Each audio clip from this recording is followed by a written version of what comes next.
September is National Recovery Month, and it acknowledges healthcare providers and those in recovery for the ongoing efforts to tackle challenges with addiction. I spoke with one woman whose support for a Burlington organization led her to a support system for herself and others. Accountability looks so different for everyone.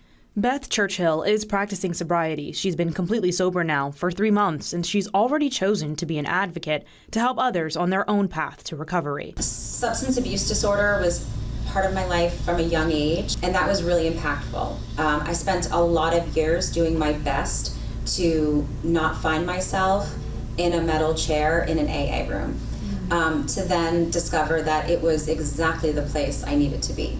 I heard someone once say that you're only as sick as your secrets. The Turning Point Center relies on recovery coaches like Beth. They've worked with over 40,000 people across the state of Vermont. Their services are completely free, but they say it's about who you choose to take the first steps with. Just being in this space is sometimes all someone needs to take that next step to recovery coaching and maybe 12-step work. But more than anything, it's a safe place to be when you're sober and when you're in recovery. The team says that addiction has to be tackled holistically. You know, we all have a vision of what an alcoholic looks like or what an addict looks like, and it's not positive. There is a connotation that alcoholics are just in general bad people. They're people of low moral compass. They're people who are perhaps lazy and are, turning to substances because they have nothing better to do. That's not the truth. All of us that work here are in recovery. Talking to someone who's been there, who's done it, who is, standing on their feet and proud and has courage to keep moving forward and do really good work helping other people. It's just amazing.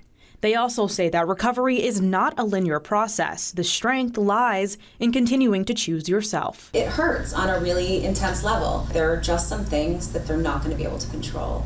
And certainly someone else's willingness and their desire to stay in recovery has got to be one of those things. Sometimes for someone who's in early recovery or any stage of recovery, just being able to come in and consistently see the same people, the same faces, that's just, that's exactly what they need to stay sober that day.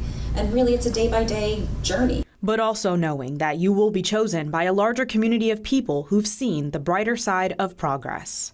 I think that is really important. Too often the perspective is this is just for one segment of the population, and that is not the case. We are here for everyone. And for more resources, you can contact Turning Point or the Vermont Department of Health at the numbers that you see on your screen. Well, in Rutland, the